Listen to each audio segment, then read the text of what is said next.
another episode of Get Into the Pussy. Yes! How y'all doing? I told y'all I was going to be on time. I'm not going to slack. I'm going to have some discipline every other week. It's March. Spring is coming, honey. Are you getting ready for spring? Because you know what's coming up. Summer. But this is a special month because, of course, this is still Women's Month. It's your month. It's Women's Month.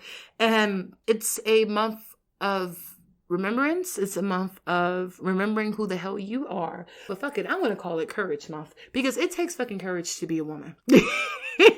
And before I share my guest, I wanted to share a story with you right quick. Someone asked me recently, I went through like a coaching/therapy session. And guys, I really do say, if you can ever speak to someone, a coach, therapist, whatever you do it. Every now and then, it's good to check in with somebody. So I had a session last week and the person wanted, like, he's like, hey, you know, what brings you to New York? Why are you here? What did you stay here? And I thought to myself, I laughed and I said, oh, a bed. A bed. And it goes to a couple of a decade ago and some change. Before I came to New York, I was 3 weeks out of high school graduation and I had my boyfriend.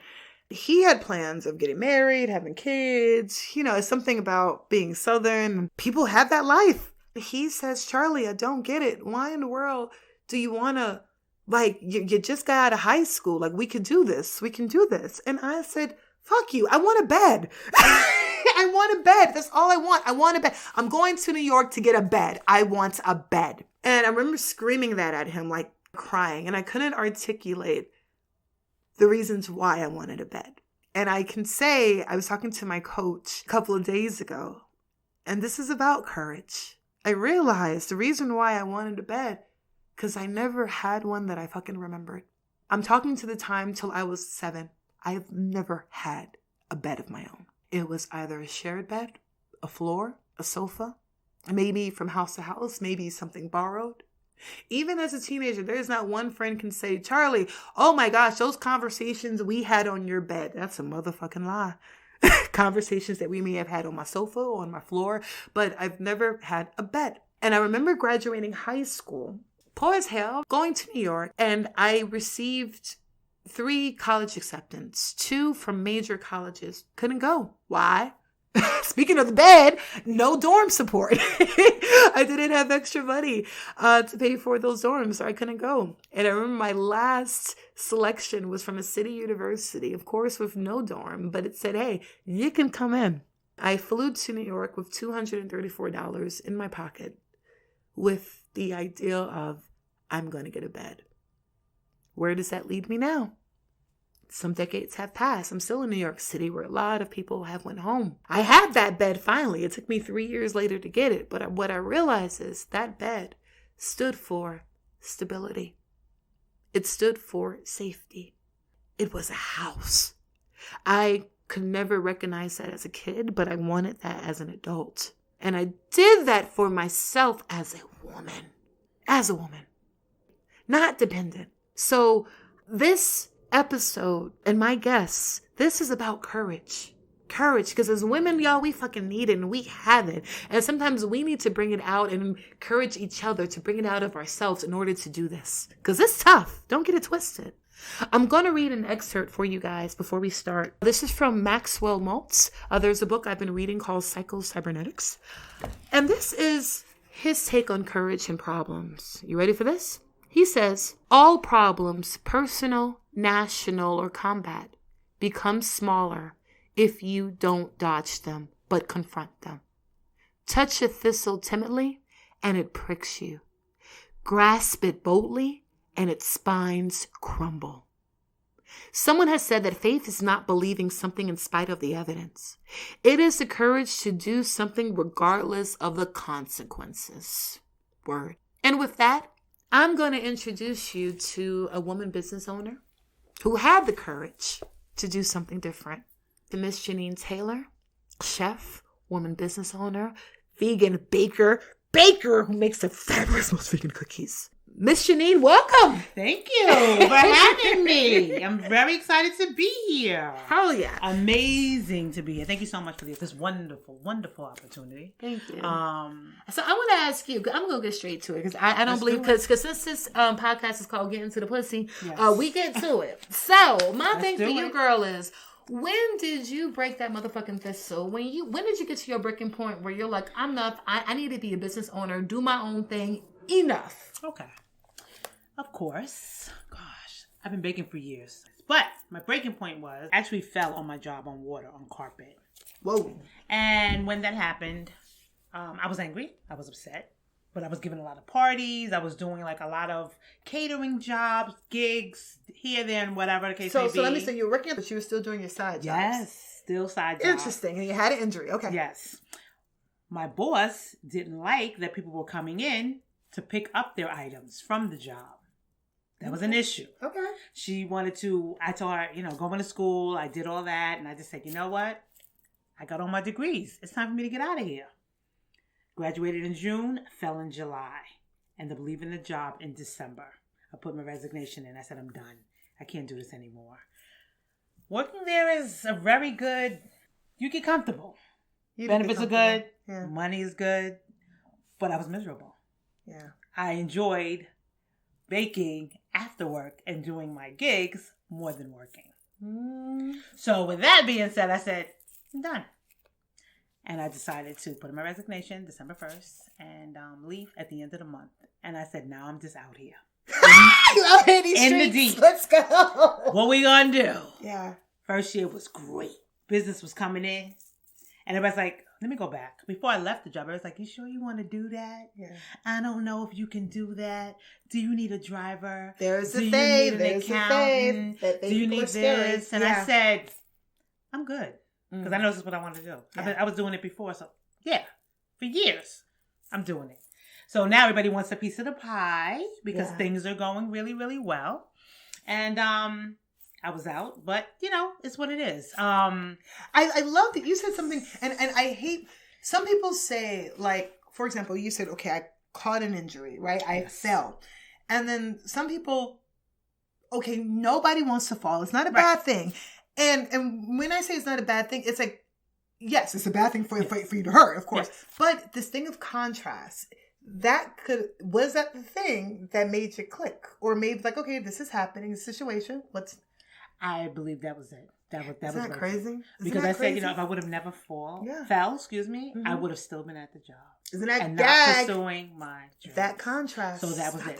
So by leaving, I met Marcus Samuelson. I met Bevy Smith. We were doing big events, doing the school. It was just amazing what had happened when I left the job. When you make that decision. Wait, Marcus Samuelson. That's like the Red Rooster. Yes. Okay, yes. I used to eat grits over there. Yeah. That's why I love your grits. Okay, just so you guys know, Miss Janine, she makes the best grits. Like, she makes grits and like biscuits and like lemon. Yes. Oh my gosh, she shuts it down. Yes. How I know, really quickly, how I know that she makes best. Was privy. We worked a women's leadership brunch event last year. And let me tell you something. These women walked in to hand claps, audience patience. It was a beautiful brunch. They had grits, chicken and waffles, and oh my gosh, and sweets. Like, I probably had 5 plates in a dress and heels and did not give a damn, y'all. No, that's right. It still worked out the next day. Gag! How about that? How about that? Lemon cake, chocolate cake. We had cake pops. We had it all. Glory. It was great. Butter. It was great. We had bacon. It was great. And I thank you so much for that opportunity, because that was another thing, being in the paper and, just seeing your name. Like, it's just it just exudes. My thing is, my goal, or my mission, I would say, is to put smiles on people's faces through my cooking. But also to get them healthy in the process of doing that. So with the healthy, I understand now that you have a vegan line. Yes. Which I have these vegan chocolate chip cookies. I cannot wait to tear them. I'm going to break them apart on the weekday because today I'm having her regular chocolate chip cookies, honey. It's a Sunday. It's okay. Say it. But next week I'll do the vegan. But tell me about that, because I'm going to be eating that all the time. Okay. So, cooking vegan, trying to get living in the Bronx, you already know that we have the highest rate of diabetes, high blood pressure, so on and so forth. So you can eat healthy and get, have a sweet treat you can have like the best of both worlds, but not overindulge. I like the best of both worlds. Okay. Yeah. Because I want to do a half and half bakery. That's kind of like the goal at this point, to do a half and half. So you're going to have all the sweets, all the sugar, versus like vegan, fat-free, sugar-free, so on and so forth. This is how I explain my business. When you're with your man, you're happy, you're eating all the sweets, you're doing everything. You two break up. Now you want to get healthy. So when he sees you again, you're going to look fly with your nice little body. And your waist will be snatched. Yes! That's how I kind of like, figure it out. So when you say that to them, they're like, wow, that's great. But, it's just a matter of course, applying that as well. You say gluten-free and then everybody's like, oh, I'm going to have 10 of those. No. Everything in moderation is a process. It's a process. It's a process. It is. So I think I told you guys about that last week. Everything in moderation, because we talked about accumulation, right? When you're eating something every single day. I tell people, if you ever think you're overdoing it, for all my people who need rice every day, bread every day, think about everybody got that auntie house you go into and they have those water bottles and those Costco. They go to Costco's and they buy all that stuff and they never get rid of it. That's called accumulation. That's what's happening to your body. Thank you. It takes weeks to get rid of that. Come on. So they pay people to clear out those boxes. You feel me? Everything in moderation. Always think about that auntie. Always think about that Costco auntie. It's a process, but don't get too crazy with it. You know what I mean? If you're gonna accumulate, as you accumulate, you have to let stuff go as well. Yeah. So, let stuff go. Yes. So speaking of let stuff go, because of course, get into the transformation, becoming who you are, visualization. For your business, like, what did you do? Like, what was your plan? I mean, did you get a visual board? Did you get your magazines? Did you pray every day? Did you write stuff down? Like, talk to me. I did do a visual board, and my visual board was one of bondage, where I was, and then one of future. Where do I see myself? So when you look at those two, and I will send you pictures of that as well, if you please. When you're in bondage to whatever it is you're in bondage to, you live to that thing. You know what I mean? And you don't see a future, you don't see a way out, because this is what you do. You go to bed with it, you sleep with it, you marinate on it, whatever it is, and you get up and this is what you do. Versus future, you may have to work a little harder. It's all about like faith and having that courage, as you spoke on earlier, to move past all of those things. Yes, prayer was definitely involved, because of course, when you're in bondage, that's like, this is what you do. Like, you live for that thing. So if you're going to live for that, you have to live for future, your future. You know what I mean? Which is like on my future. Okay. I have to show you the picture so you can kind of like see. When you're young, you just have this idea of like marriage, everything's going to be great. You're going to say the other. That didn't happen. Okay, fine. So then my future boy Maxwell, you were supposed to marry me. We were supposed to have sex until the cops come knocking. Yes, come on. Sorry. Now. Shame on you. I'm going to be married. I'm going to be married by 30. I'm going to have kids by 32. Like, this is all of your plans. Yeah. Versus future, it may take a little bit longer, but you'll have like that sustainability and, the stability to do what it is you want to do. Yeah. And it'll be at a whole nother level. You know what I mean? Because it'll be, you don't have a foundation. Yeah. Bondage, you don't have a foundation. You're just kind of like winging it. You're living it like day by day. When you're doing it for the future, you're kind of like, I'm going to make my lesson plan. What do I want to do? Where do I see myself in 5 years? You know what I mean? You kind of balance it out. Okay, fine, that didn't work. Okay, we're going to put this in. And you keep going. Sure. Bondage, you kind of give up. Yeah. You're like, oh, okay, fine, whatever.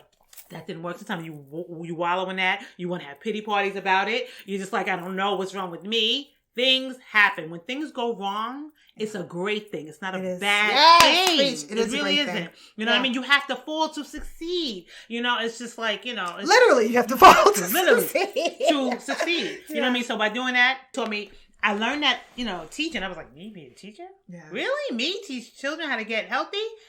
I love it. Like, live for it. To see their faces, to see, I don't eat vegetables, but now I love vegetables. You know what I mean? It's kind of like you impact people and you don't even realize how much you impact them by it could be a cookie, it could be a brownie, it could be a grape, it could be like, it's so minute, but like you said, the bed, which might have been for everybody else, it may be minute. Like, but for you, it was big. It was huge. Yeah. You know what I mean? So, just really taking, people, I don't know, for me, accepting people for who they are, what it is they're going to do, what it is you want to do with your life, impacting others, giving back to the community, regardless of color, race, whatever. It's just so much deeper. It's not about you. Know what? People always be like, because of course I come from a church community, and they're like, pay your tithes, pay your tithes. Yes. And one thing my grandma taught me, she was like, Booby, paying your tithes it's not only money. Paying your tithes is you're helping out your neighbor. Yes.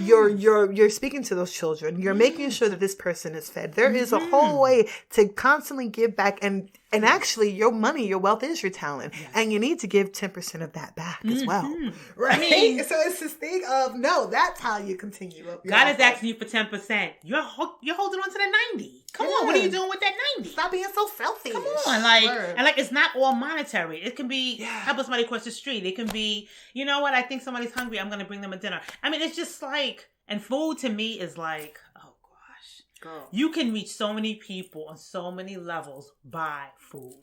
Yes, you can. I mean, food to me is important too. And for all the men who are chefs and who have like 6-figure, 7-figure salaries, come see me. If you love cooking, I'll be the person that will eat. I won't gain weight, but I'll eat and I'll work out later. Right. Just make sure you cook me some vegan stuff and plant-based. I know. I'm shooting my shot. Which is great. So you said something about you said something. I love this. You said something about bondage and foundation, and I want to take that back a little bit because when I think about families and the Black families and families of color, and and it's just a thing of fuck this mind state of where we are. Sometimes we're our families breaking generation. We talk about breaking generational curses. We talk about poverty state, my rich dad, poor dad. Yes. Where were you in these foundations of wealth? And did you have to change and transform your own way of thinking? Definitely. I was born and raised in the projects. Castle Hill, woo woo. Y'all got that piece. Okay, Castle Hill was Castle Hill was my first apartment. Really? I used to live off of 430 and Olmsted Avenue by the projects. Right. Total slumlord. Yes. But I used to live over there. So it's like one of those things where my parents always got us out to do different things. Yeah. It was more or less like we would go to Jersey to go shopping. The summers we went away. You know what I mean? I have 3 siblings. It's 4 of us. I'm the oldest girl. They were very encouraging. I was always like, I want to try something new. My mother was like, no, don't try anything new. My mom, she baked. So I'm going to use these huge chocolate chips instead of the small ones. I'm going to use the big ones. And I would just do it. You know what I mean? I baked my first cake at 10 years old. And it was kind of like, they also told me, you don't have to be a product of your environment. You know what I mean? Like, even though you raised in a project, you see crack vials. Yes, people are hanging out. Yes, people are shooting this and the other. But we didn't go to school in the neighborhood. We went to school more like Northeast Bronx. So, just to get us out of there. So I was with my great-grandmother. She cooked as well. It was just kind of like, the whole brand new neighborhood of living in a house. That was just like a whole brand new thing, for us. But also went to school with J-Lo. But anyway. What? Oh, wait, we got to do another episode of that. I would love to know some stories. I know some story about her, right? But being in that school, they were very racist. Yeah. You know what I mean? So for us, it was like, damn, gosh, like, are you kidding me? Like, really? So, it's just one of those things where I don't want to stay in this neighborhood. Yeah. I want to do something different. I know I was always different anyway. So I was just like, okay, let's try something new. My mom baked. I would watch her. And then from then on, it just kind of like went on from there. You know what I mean? So from there, going to high school, of course, Truman High School. And then from there, graduating and then going to HSBCU, Norfolk State University. What? Yes. Yeah, HBCU, honey. So, Norfolk, and then taking, Norfolk State. And then going to taking social work sociology. And I said, this is not really it. I think I want to do hospitality management. I mean, I was like, I love helping people with their problems, but then I realized I have my own damn problems. Yeah. This is not going to work. So that's when I came back to New York and I said, I'm going to get my degree. And I did my degree. I went to another school and then I waited because I went to the interview. Check this out. I went to the interview and they were like, why are you here? And I was just like, really? Don't you just love when that happens? Yeah. I'm like, why am I here? You need me here. Really? What do you mean? Like, really? Yeah. So I waited 17 years and didn't go back to school for 17 years because it messed me up mentally. And when I went back, it hit me like, okay, this is what you're going to do. I can't do this anymore. Went back to school, graduated with honors, and it was just like certain opportunities were just coming. Yeah. They were just coming. And then from then on, that's where I am today. I love how your family is instilling you. Do something different. Reach out for something. Just go. That curiosity. Do it. That curiosity. Just like, I gotta do it. I gotta do it. You know, I mean, it's just like, okay, fine. My dad cooks, my mom cooks. You know, it was just kind of like, okay, fine. So, it's so funny. None of my sisters really cook. But for me, that was like, it was an eye opener. She would make baked Alaska. She would make chocolate cake with like the cherries on top and her own buttercreams. And I was like, wow, my grandmother and my great grandmother, all of them cook. So I was just always like, watching. So right now it's like I'm the chef of the family. Oh, we're having this event. Can you cook? Can you come? Can you decorate? Can you do this? No, you gotta understand what I texted her earlier today. I was like, Miss Janine, I'm so excited you're coming over. And if you're cooking anything, I love leftovers. I have no and I have no shame, y'all. I'm fucking shameless. I don't care. Like, bring them over. And I know you like lemons, so I was like, all right, okay, let me make some lemon cookies, lemon butter cookies. But you know, whatever, you know, this is kind of like you meet the customer where they are. You can meet so many people through food. You meet them where they are. They're doing, because you don't know what a person is going through. You know what I mean? So at the end of the day, a little cookie can make their whole day. They're like, wow, this made my day. A little cupcake or whatever it is, a slice of cake. You know what I mean? Okay, have this with coffee. You know what I mean? So for me, it's like, you know, food kind of bridges the gap between, you know, what someone may be going through. They're kind of like, maybe they can like let it go for like a few hours versus talking about it for another 3 hours. You know, it does. I want to shout out, there is another woman who's killing it right now. I follow them, Guilty Pleasures. If you guys on Instagram, Miss Janine, you have tailor-made creations as well. I'm gonna shout out Miss Janine Kari. But there's a woman. She has a company called Guilty Pleasures, and it's all infused. But what's I love about her story is during this quarantine time, like she felt she had to do something. Like it was a connection, and she was. I'm not sure about her backstory with the job, but I'm sure it was like. I know she was in transition, but she found herself home. And how can she communicate? Through her food. This young lady ended up setting this business in a couple of months, and it's flying. I'm sure she's making thousands to the point where she's shipping because it was her need to connect. She didn't know how to do it. No, whatever, but it's like... just jump and fly. So shout out Guilty Pleasures. Yes. I'm thinking about it. And the reason why, because I call her like every week for food, and I'm so mad you moved to Florida. But like are you cooking? Are you cooking? Are you cooking? Like I felt like she was like my mom.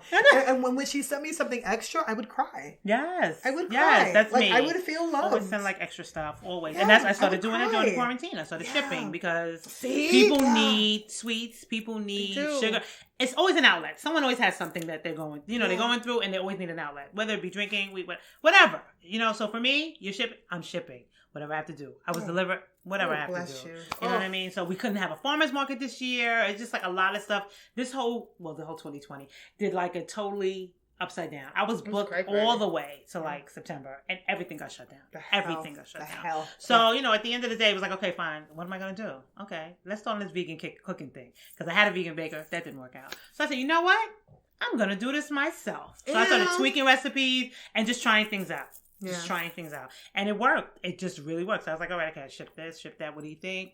How did it get there? Send pictures. You know what I mean? That's kind of like how I was looking out. Connect y'all. So, Oh, all right. So let's get a little bit spicy. As a businesswoman, because I am experiencing this right now. Jesus, I'm getting ready from hot girl summer. It's already about to be a mess. All right. But as a businesswoman, how is your, and I don't want to, I always kind of judge when I look at other interview shows and where they're like, oh, how's your love life? How's your this? Because you don't want to discredit what a woman does and her actions, whatever. And I don't. But for one single woman, I'm fucking curious to see what another successful. So you know what? How is your dating life? Do you find that now, because of who you are you clear on what the hell you want for partnership and what you're going to accept and not accept? That's good. And what does that look like? Right? Because I want to flip that. I want to be like, we ain't not wishing for no. That's good. No, honey. Like, are you clear on what you want as a businesswoman? Yes. How is that? Yes. So I'll just say right now I'm single. But he's coming. Single, look at he's coming. He's here, girl. He's coming. Oh, he's here. He's here. He's here. Yes, He's here. Yes, he's here. Thought it was perfect.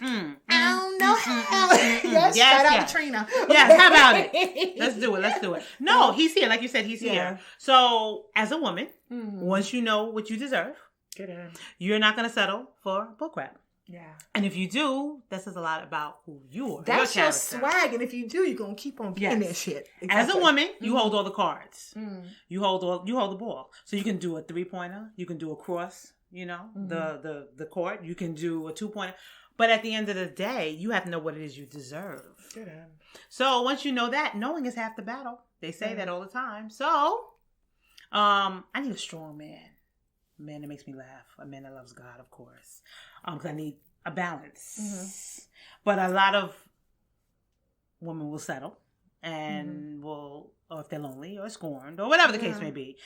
I happen not to be one of those. Thank God. Right. And I've been through some things in my life. I'm not going to sit and say, oh, no, not me. No. Yeah. But you have to make a decision to change your mindset to say, you know what? I want to do things differently. So you can either be the rat on the wheel, different face, pedaling, or you can do something different and step out of your comfort zone. And speaking of that, recently, I wasn't going to bring this up, but small T, as a businesswoman, I just recently, I call him my youngin' because I adore him so much, honey, but I had to place him in check and I had to put him in another category in my life.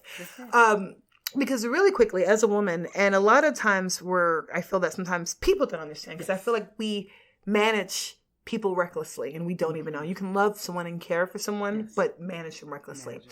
And as a woman, here's where I am, right? If you are going to text me in the morning, at night, if I have to stop whatever the hell, because my brain, I'm wealthy. My mind is wealthy. I get paid to talk. I get paid to think. Facts. In my day job, in my creative job, wherever, I get paid to think. So if my brain is all this wealthy and if I have to think all the goddamn time, if I'm stopping midday to text you back on a thought, best to believe that means I have access to you when I want to talk to you, right? That means interaction with someone who I see perhaps maybe once a week and not once a month. Right? Exactly. That means I am not setting up appointments with you to talk. That means there should be an open window. That's the only thing I am inviting at this time, because I was telling my youngin', I said, can you imagine me texting 5 or 6 other people at the same time and I'm working? Who can do that? Right? I know a lot of men who can do that because, as my homeboy told me, I saw my homeboy sit here and text 5 different women at one time. And he says, I don't want anybody to get pissed off with me. I was like, how do you do it? He was like, Charlie, texting is easy. Texting is easy. You can do that by it. You can say good morning to everybody and not even think. If someone texts you good morning, good night, and whatever, child, just know you about 4 other girls in this routine. Bring it. But if you're a boss, right? So you get that. And so it's like, okay, that can be okay for a lot of other people. That's not okay for me. Right. You know, and I had to understand as my transformation, my position as a boss, because I realized if I was to be that old person, and if I was to, you know what, you can be flimsy with me, text me, see me when you want me, wherever. Am I holding myself of value? Not at all. Am I someone of that's meant? You know, so and then I was like, if I want to be taken serious like that in my professional, in my arts, that has to be also speaking my love. That's everywhere. Right. You know, and I need you to understand that I'm busy over here doing this. Yeah. And sometimes they can be kind of needy. Yeah, you know, and I'm needy too sometimes. Yeah. But the thing is, if we're gonna be 2 needy motherfuckers, then we need to make sure that things are worth it. Come on now. Yeah, but now I can only come to the understanding because now, as a businesswoman who has her LLC, who has her podcast, who understands what they want, I understand boundaries. Yes, that's what and how do I need someone to manage me, and how do I need to be managed? And it's that's where the balance comes in, right? So that's definitely what it's like. You can't have it both ways. You can't. Yeah. Well, I mean, as women, we multitask. You know. And I told my youngin', I am totally comfortable with you having playtime and sexy time with you once a month, once every 2 months, while I'm really dating the love of my life. Okay. I just won't fuck the other one until like a couple of months later. But don't get mad at me when I commit later. Right. See? Get into the pussy. Yeah. Getting to it. But, you know, at the end of the day, it's just one of those, you know, as a woman, you have to set those boundaries. You have to set those boundaries. Because once you don't, and you deviate from that, they're looking at you like, it's like a baby with candy. You take it away. But what about all these women? And, child, now we're going to the rabbit hole, and I'm going to try to bring it back. Okay, so I think about, because my heart tore for Jill Scott. I remember when Jill Scott married that guy. Do you remember the guy? Yes. And he was like I love him. It was a plumber or something, whatever. And so you have Jill Scott. She's this multimillionaire, blah, blah, blah, blah, blah, woman. And every woman deserves love. Yes. And I remember, like, this weird union of seeing him and her together. And in my head, I was like, don't do it. Yeah. Don't do it. Don't do it. Yeah. Don't do it. He is not of your realm. He is not of your universe. Yes, you could be lonely just because your friend, he makes you feel good. But you guys, can he come with you to this party? Can he come if you dress here? Can he come match whatever? There's going to be that time. That man is going to know he's not your equal. He's going to make you pay for it. And I felt like during that time, and then when they were getting ready to go to divorce, and he tried to get at her for alimony. You see? I was like, goddamn girl. There it is. You didn't deserve that. No, You not didn't at deserve all. that. Not at all. What happened in you? What happened in that thought that way we could it happens to all of us. Yes. And that scares me. It does. It's You know, and it's scary because as women, love is love, and we're going to get the love, and we're going to get the appreciation, and we're going to get all the stuff that we deserve. But it's this thing about boundaries and knowing those red flags. No matter how lonely it gets, you keep on fucking pushing. It's like, you know. get that bad. How about it? How about it? That bad? But what do you do? Like, it's scary. It is scary because it's like, I always say, when a man shows you who they are, believe it. Believe him. And it's the actions. Believe it. A man It's can talk whatever. A man can say, I love you, I love you, I love you, I love you. Okay, I got you. But when that man says, hey, I'm going to see you on this day, whatever, does he show up? Right. Does he say? Does he remember? Your actions have to line up with your words. Always. And when they don't, it's a problem. As a woman, you kind of shut down. Your emotions shut down because you're like, oh, okay, so you're going to be that 8, and now it's like 18. Like, I shut all the fuck down. So there's no more Santa Claus. Then, you know, there's some women who like self-sabotage before because they've been through other things. So I feel like as a woman, you have to heal first before you even go out there because that can be an issue as well. I may have to pay for something that somebody else did to you like 10 years ago. So when you don't like heal from that can be an issue. So this goes back to knowing what it is you want, what it is you deserve, and seeing the signs, yellow, red. Either you're going to run for your life or you're going to go, or, stay. You know what I mean? I say if you're going to complain, either you're going to complain and do something about it or you're not going to complain and just stay there. So it's like you have to make a decision. You know what I mean? But I feel like men, they get a bad rap. They do. At times I feel like they get a bad rap. They do. But I feel like as women too, we cause that sometimes. And they don't know how to take us. Sometimes, but I also feel like you told me something that I was like, you gotta say. What did you say? You need a PhD. What did you say? You gotta get a PhD in a man, because if you don't get a PhD in a man, you gonna be just out there. And a PhD in a man, woman, doesn't matter. Get a PhD, whatever the hell you're interested in. Yes, man, woman, whatever. You know what I mean? Yeah. Learn that person before you're like, and know your role as a woman, and don't give yourself like a title. Just continue to like write down your little notes like you're in school. Don't tell him you're writing the notes down, but just write down the daggone notes. You know what I mean? And it's not to keep a paper trail, but it's for you to say, okay, fine. Maybe the bad outweighs the good, or the good outweighs the bad. And then you can make a decision. It'll be easy for you to make a decision. It doesn't take you that long to say, okay, fine. This man or woman or whatever is not for me. You know what I mean? It may take a week. Maybe 3 days. I'm just saying. Yeah. You know what I mean? But that goes back to boundaries. That goes back to knowing who you are. That goes back to you making these decisions. And then sometimes you don't want to make a decision because he's cute. Or the pee-pee's good. Woo! Or this. Or his head game is everything. It's the best I've seen. Or he makes you look good. It's or hard. He's tall, you know what I mean? So I'm just kind of like at the end of it. All of that is irrelevant. You know what I mean? Like, how is he treating you? You know what I mean? You don't want to be broken at the end of this, but you have to make that decision to say, okay, maybe this could work. And don't self-sabotage things before you even get into it. Women do that a lot. And I'm like, no. It's not going to work out. I don't know. You question this, you question that. He's treating you like gold. Yeah. But you're going into it like, I don't know about this. You know what I mean? I always, and I think that's what's for me, that I think I always ask myself a question that when I get ready to date someone or talk. Even now, it's like, wait, he's buying me gifts. He's there. What? And I had to ask myself, Charlie, am I messing this up? Am I like, here I go? Am I a runner? Am I a track star? So you could be in your head, right? And then I realized the only reason why this time I am not a runner or a track star in my head was because I based it on, you said something about writing it down. Yeah. And I did. I based it on action. I said, how many times did this person tell me they're going to do this and not? Right. This is whatever, Right. And basically it was three acquaintances, 3 strikes, 3 whatever, 2 things that didn't. And then I was like, oh, okay, no, this is not in my head. This is an action. This is what he does. Clearly, blah, blah, blah, that we're not ready for this. So I don't have to pursue this like this. Exactly. So I'm okay with saying, hey, I'm going to put this in another category. Yes. I ain't going to let it go because the head is way too fucking good. Uh-huh. But I'm going to put it in another category. Right. I agree. I mean, and if that's what it is, that's what it is. We're going to keep it right there. I always say it's always the 2 H's when you're with somebody. Either you're going to get hurt or you're going to get hooked. I love that. The 2 H's. 2 H's, right? Gonna get hurt or so honey. If it's just like, can we be happy too? Yeah, it's like, either you're going to be like, okay, fine. Yeah. If it's just about the head, we're going to keep it right there. Hooked we ain't going to let it go. But, I can do this. Oh, I can handle this. And then you're hooked. Yeah. And then the other person's hurt. Yeah. Or vice versa. So you have to make a decision on not letting your emotions get involved. Exactly. You saying, okay, fine. I don't know about this. You have to make a decision. I am hoping we can be like the best of friends and party every now and then, and it's not a big fucking ideal. I can like be like, woo woo, you and your career. He's like, woo woo, you and your career, whatever. And don't tell my husband about me later. Right.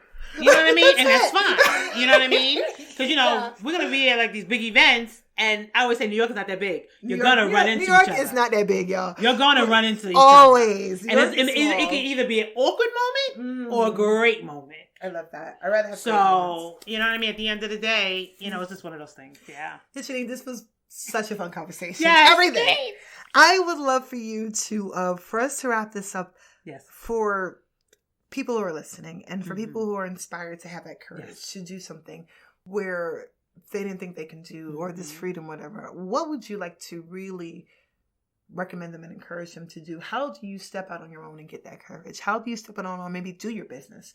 Or especially when you have people saying, don't do that. You ain't going to have money for that. Think about your insurance. Think about this. Think about, how do you get that courage? If you can speak to all lovely people. I say, thank you so much for that. Your haters are your congratulators. Don't believe in what you see. Don't believe in what you hear. You got to jump off the ledge and just do it. If that's I love that jump. Sorry. You have to. No, because if not, you're going to always be, they're going to be in your ear so much, you're not going to even hear what your goal is. Write it down. And another thing, let me say this. Don't tell everybody what you're doing. Because not everyone is going to believe in what it is you're doing. You're making great money. You're doing this. You're doing that. I remember someone had told me, because my father used to work for Con Ed, come work for us. You can make $100,000 a year. I said, yeah, by going in holes and seeing water bugs and rats. Really? That's not my passion. It's not about the money. It's not. I want to do whatever your passion is something you would do for free. You go to bed doing it. You get up doing it, and you don't care how much money you get paid. You just do it because that's what you love to do. Versus, it's not about the money because money comes and goes, right? It is. And money accumulates. Money is an energy. You can't take it with you. Yeah. You can get your boobs done. You can get your butt done, your teeth done. But what else? Come on. My thing is giving back to the community. So if you look at your community and see what's going on, what needs to be dealt with there? How can I change this? How can I help people? It's so much deeper than what it is that you're doing. It's about giving back.